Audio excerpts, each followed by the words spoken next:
Hello viewers, welcome to our channel. భారతదేశ ప్రభుత్వం కొత్తగా కొన్ని చట్టాలు తీసుకొని వచ్చిందని అందరికీ తెలిసిందే. అవి 1వ తారీఖు నుంచి అమల్లోకి వచ్చాయని కూడా తెలిసిందే. అయితే ఈ చట్టాల రూపేణా ఆల్రెడీ శిక్షలు, కేసులు కూడా నమోదవడం జరుగుతూ ఉంది. అయితే ఈ చట్టాలు ఏంటి, ఏ చట్టాలకు మారుగా ఈ చట్టాలను తీసుకొచ్చారనేది ఆల్రెడీ చర్చలు జరుగుతూనే ఉన్నా, వీటికి సంబంధించిన డీటెయిల్స్ ఇంతకు ముందు బయటికి రాలేదు. ఇప్పుడు ఆ చట్టాలు అమల్లోకి వచ్చిన తర్వాత ఈ చట్టాలు ఏంటి, దేనికి మారుగా ప్రత్యామ్నాయంగా వీటిని తీసుకొచ్చారనే చర్చలు మొదలయ్యాయి. అయితే దీని మీద చాలా విమర్శలు కూడా ఇప్పుడిప్పుడే మేధావులు చేస్తూ ఉన్నారు.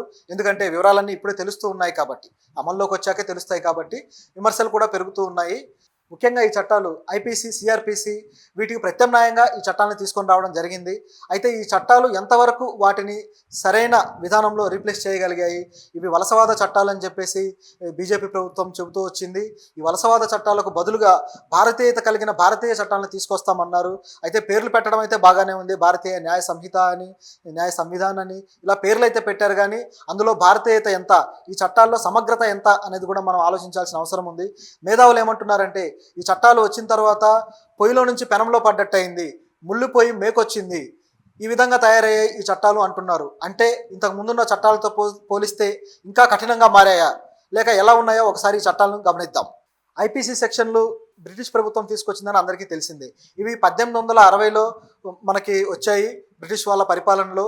ఈ చట్టాలు ఐపీసీ సెక్షన్లో 511 సెక్షన్లు ఉన్నాయి. అయితే ఈ 511 సెక్షన్ల నుంచి అనేక సెక్షన్లు తొలగించి ఇప్పుడు కొత్తగా వచ్చిన భారతీయ న్యాయ సంహితలో కేవలం 358 సెక్షన్లు మాత్రమే ఉన్నాయి.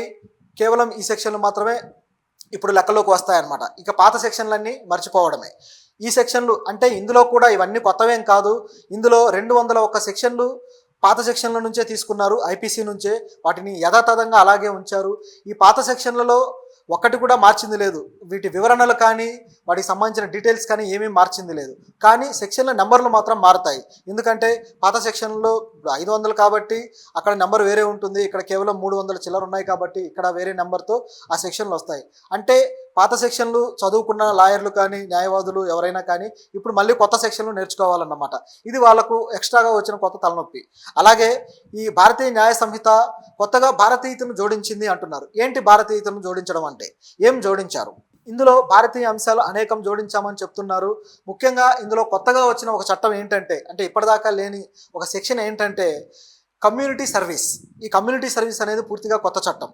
ఇది అంటే దీని ఒక క్లాస్గా, దీని ఒక సెక్షన్గా వాళ్ళు ప్రకటించడం జరిగింది. దీంట్లో భాగంగా నేరస్తులకి, అంటే కొన్ని తప్పులు చేసిన నేరస్తులకి, అంటే సర్టన్ సెక్షన్లో ఈ నేరస్తులు ఒక సర్వీస్ ఓరియంటెడ్గా పనిచేయాల్సి ఉంటుందన్నమాట. అంటే ఒక ట్రాఫిక్లో కావచ్చు, లేదా పారిశుద్ధ్యం కావచ్చు, లేదా మొక్కలు నాటడం కావచ్చు, ఈ విధంగా కమ్యూనిటీ సర్వీస్ చేయడం కూడా ఒక శిక్షగా పరిగణిస్తూ ఒక చట్టం తెచ్చారు. మరి శిక్షలు ఎవరికి వేస్తారో తెలియదు. గతంలో మనం చూసినట్టయితే ఒక ముంబైలో ఒక పెద్ద యాక్సిడెంట్ కేసులో ఒక యువకుడికి సింపుల్గా ఏదో ఒక వ్యాసం రాయండి ట్రాఫిక్ గురించి అంటూ ఒక విచిత్రమైన శిక్ష వేయడం కూడా మనకు తెలిసిందే. ఈ చట్టాలు రాకముందే అలాంటి శిక్షలు వేశారంటే ఈ చట్టాలు వచ్చిన తర్వాత ఎలాంటి భయంకరమైన నేరాలకు ఇలాంటి చట్టాలు ఉపయోగిస్తారో తెలియదు. మరి అలాగే మాబ్ లించింగ్కి సంబంధించి కూడా ఒక సెక్షన్ వచ్చింది. ఆ మాబ్ లించింగ్ అంటే మూక దాడి. ఒక మూక దాడి చేసి ఒక వ్యక్తిని హత్య చేస్తే దానికి సంబంధించిన చట్టం 101 అలాగే 102 సెక్షన్ల ప్రకారం దానికి సంబంధించిన ఒక చట్టం వచ్చింది. అయితే దీన్ని దేనికి ఉపయోగిస్తారో కూడా తెలీదు. అలాగే సైబర్ క్రైమ్స్కి సంబంధించి కూడా సరైన చట్టాలు ఇంతవరకు మనకు లేవు. ఏవో కొన్ని చట్టాలు ఏదో అమెండ్మెంట్స్ చేశారు, కానీ సైబర్ క్రైమ్స్కి సంబంధించి బలమైన చట్టాలు మన దగ్గర లేకపోవడం, ఇప్పటిదాకా వాటికి సంబంధించి ఏ క్రైమ్స్ ఉన్నాయో ఆ క్రైమ్స్లో బాధితులకి సరైన న్యాయం జరగకుండా ఉంది. ఇప్పుడు ఆ సైబర్ క్రైమ్స్కి సంబంధించిన చట్టాలు కొత్తగా రూపొందించారా అనేది చూడాలి. దీంట్లో భాగంగా ముఖ్యంగా ఈ బెట్టింగ్ యాప్స్కి సంబంధించి ఎన్నో బెట్టింగ్ యాప్స్ అవి ఇంకా లీగల్గానే యాక్టివ్గా ఉన్నాయి. ఇంకా బెట్టింగ్ యాప్స్ అన్ని లీగల్గా ఆపరేట్ అవుతున్నాయి. వీటికి సంబంధించి కొన్ని ఈ బీసీసీఐ లాంటి సంస్థలు కూడా వాటిని ప్రమోట్ చేయడం ఇలాంటి చూస్తున్నాం. దీనికి ఎలాంటి కఠినమైన చట్టాలు తీసుకొస్తే ఈ బెట్టింగ్ యాప్స్ను బ్యాన్ చేసే అవకాశం ఉంది, ఎంతోమంది యువతను రక్షించే అవకాశం ఉంది. ఇవన్నీ ఈ ఆర్థిక నేరాలకు సంబంధించిన సెక్షన్లు బలంగా తయారు చేస్తారో లేదో తెలియదు. మరి అట్లాగే యూపీఏ అంటే మీకు తెలిసిందే ఉపా చట్టం, అంటే అక్రమ ఆయుధాలు కలిగి ఉన్నారు అనే నేరం కింద ఈ సెక్షన్ని యాడ్ చేయడం జరిగింది.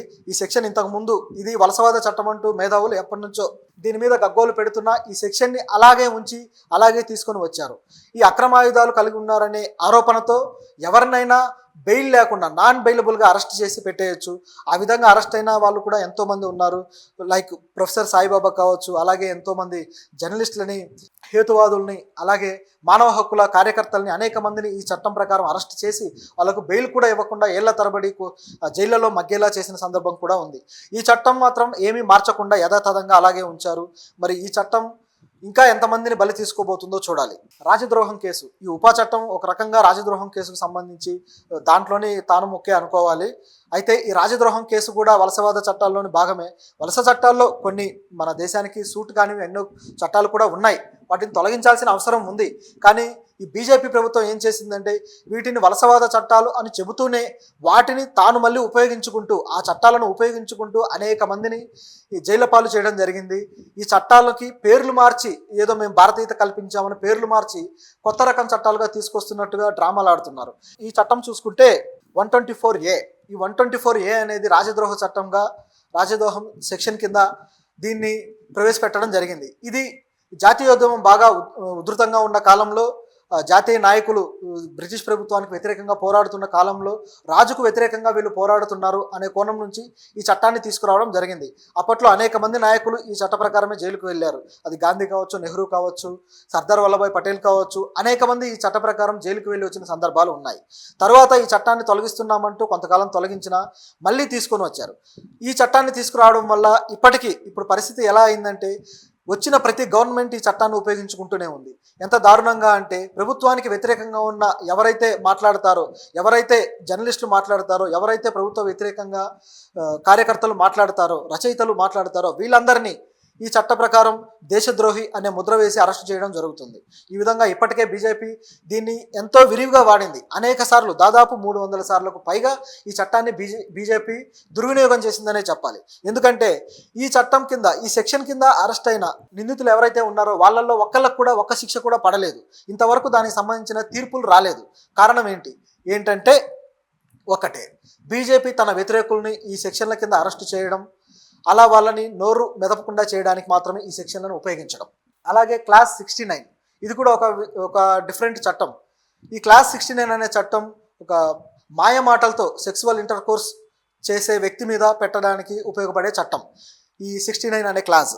ఈ క్లాజ్ ప్రకారం ఎవరైనా ఒక ప్రేమిస్తున్నానని, లేదా ప్రేమలో నేను నిన్ను పెళ్లి చేసుకుంటానని, లేదా ఏవైనా మాయమాటలు చెప్పి మభ్యపెట్టి ఒక అమ్మాయిని సెక్సువల్గా అబ్యూజ్ చేసినా, లేదా సెక్సువల్గా ఆ వ్యక్తిని వాడుకున్నా సరే ఈ చట్టం వర్తిస్తుందన్నమాట. అయితే ఈ చట్టానికి కూడా సరైన వివరణ లేదు. ఎందుకంటే ఆల్రెడీ ఇంతకుముందే మనం అనేక కేసులు చూసాం. అనేక కేసుల్లో ముఖ్యంగా ఈ మహిళలు ఈ రేప్ కేసులు పెట్టే విషయంలో కొంతమంది ఆ చట్టాన్ని, రేప్ కేసు చట్టాన్ని దుర్వినియోగం చేసిన సందర్భం కూడా ఉంది. అది ఎలాగంటే ఒక మహిళ సహజీవనం చేస్తూ, ఒక వ్యక్తితో సహజీవనం చేస్తూ ఆ తరువాత వాళ్ళకి ఏదో చెడితే ఇతను నన్ను రేప్ చేశాడు, లేదా ఇతను నన్ను సెక్సువల్గా అబ్యూస్ చేశాడు అంటూ కేసు పెట్టడం జరుగుతూ ఉంది. ఈ కేసుల వల్ల ఇది కోర్టులకు తలనొప్పిగా మారింది. దీనికి సొల్యూషన్ ఇవ్వాలి, దీన్ని ఎలా ఎదుర్కోవాలనేది కోర్టులకే అర్థం కాని ఒక వింత పరిస్థితి తీసుకొచ్చిన సందర్భం ఉంది. ఆ క్రమంలో ఈ చట్టం కూడా దానికే చెందిందయింది. సో ఇలాంటి కేసులు పెరుగుతాయే తప్ప తగ్గే పరిస్థితి లేదు. ఈ చట్టం విధానం చూస్తే ఎవరైనా సరే తిరిగి మళ్ళీ అలాగే సహజీవనం చేసి లివింగ్ రిలేషన్షిప్లో ఉన్నవాళ్ళు తిరిగి ఈ క్లాస్ 69 పేరు కింద ఈ కేసు పెడితే పరిస్థితి ఏంటి, వాళ్ళకు ఎలా సొల్యూషన్ వస్తుందో తెలియదు.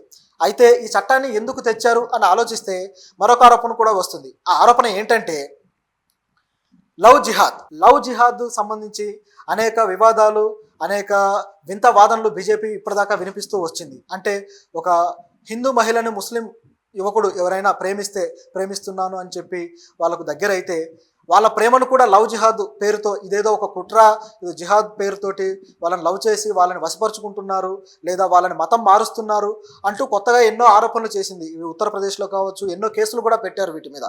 సో ఈ విధంగా ఈ ప్రేమ జంటల మీద ఉక్కుపాదం మోపి వాళ్ళ ప్రేమలు విఫలమయ్యేలాగా చేసిన పరిస్థితి కూడా ఉంది. సో ఈ చట్టం తీసుకురావడం ద్వారా, ఈ 69 అనే చట్టం తీసుకురావడం ద్వారా ఈ లవ్ జిహాద్ పేరుతో ఇలాంటి ప్రేమ జంటల మీద కేసులు పెట్టుకునే వెసులుబాటు వాళ్ళు తీసుకున్నారు. ఇది ఎంతవరకు సరైందో కూడా ఆలోచించాలి. అలాగే ఈ చట్టం కింద, ఈ వచ్చిన కొత్త భారతీయ న్యాయ సంహిత చట్టాల కింద మొట్టమొదట నమోదైన కేసు ఏంటో తెలుసా? ఒక చిరు వ్యాపారి మీద. ఈ చట్టాలు ఏదో పెద్ద పెద్ద బడాబాబులకి లేదా అవినీతిపరులైన పొలిటీషియన్లకి లేదా అవినీతిపరులైన వ్యాపారవేత్తలకి ఉపయోగించే చట్టాల్లా కనిపించడం లేదు. ఈ చట్టాలు ప్రామాణికంగా మొట్టమొదటి కేసు ఎవరి మీద నమోదైందో తెలుసా? దేశ రాజధాని ఢిల్లీలో ఒక చిరు వ్యాపారి మీద మొట్టమొదటి కేసు నమోదైంది.